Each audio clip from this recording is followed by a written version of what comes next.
हेलो बच्चों, welcome to kids ABCD counting TV. तो आज हम सीखेंगे ए फॉर एप्पल, ड्राइंग बनाएंगे एप्पल का।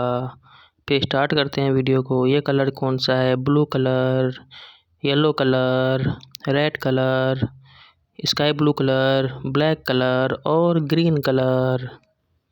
फिर से देख लेते हैं। ये देखो कलर्स, बहुत सारे कलर्स हैं मेरे पास। ये है येलो कलर, ये है ब्लू कलर, ये ब्लैक कलर, ये स्काई ब्लू, ये रेड, ये green.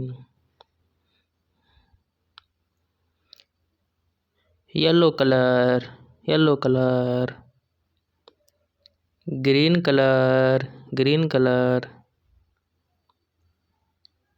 Red colour, sky blue colour, black colour और ब्लू कलर। चलिए फिर वीडियो शुरू करते हैं। अगर वीडियो पसंद आए तो वीडियो को लाइक करें, शेयर करें और चैनल को सब्सक्राइब करें।